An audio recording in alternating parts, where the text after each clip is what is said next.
Organizatat ambientaliste kërcënojnë shtetin që nëse nuk merren masa serioze për përmirësimin e kualitetit të ajrit, do ta bllokojnë procesin zgjedhor.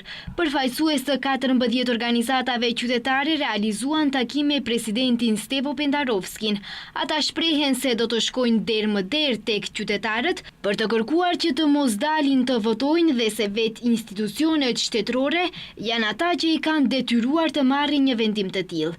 Pred samite izbori që izleguame, tamo ka Para vetë zgjedhjeve do dalim atje ku njerëzit na respektojnë dhe do t'u kërkojmë që të mos dalin në zgjedhje. Thjesht ta bllokojnë gjithë aparatin shtetëror sepse arroganca e këtij aparati shtetëror ose një pjesë e tij po i tejkalon të gjithë kufijt.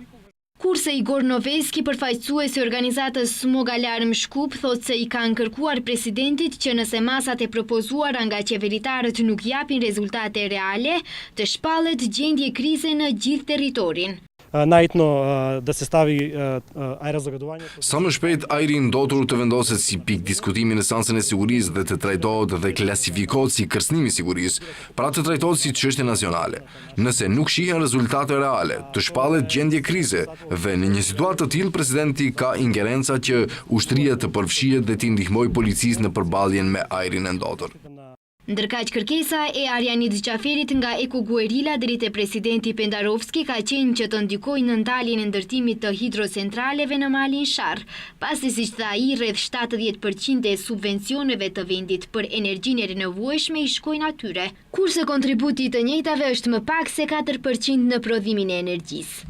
Me që vim nga rajoni Pollogut kemi kërkuar që të ndikoj në shpalljen e malit Sharr si park nacional përpara se të thahen gjitha lumenjt dhe përpara se të pritën gjitha pyet nga hidromafia, nga mafia e hidrocentraleve, për cilët po ashtu kemi kërkuar nga presidenti që të ndikoj tek autoritetet që të ndalet menjëherë ndërtimi i hidrocentraleve të ashtu quajtura të vogla, të cilat kanë ndikim shumë të madh negativ. Nga presidenca përmes një komunikate për media njoftojnë për iniciativat që do t'i marrë ky institucion sa i përket çështjes së ajrit të ndotur. Presidenti Pendarovski e kthen strategjinë për mbrojtjen e procedurës si dokument strategjik. Do ta mbështesë idenë për rritje të buxhetit për mbrojtje të ambientit jetësor, me qëllim që të arrijë mesataren e vendeve anëtare të BE-s. Do jepet mbështetje për krijimin e një fondi nacional për mbrojtje të ambientit jetësor. Në kornizat të procesit të reformave në arsim, të inkuadrohen numri i detyrueshëm i orëve, me qëllim edukimin e nxënësve në shkollat fillore dhe të mesme për mbrojtjen e ambientit.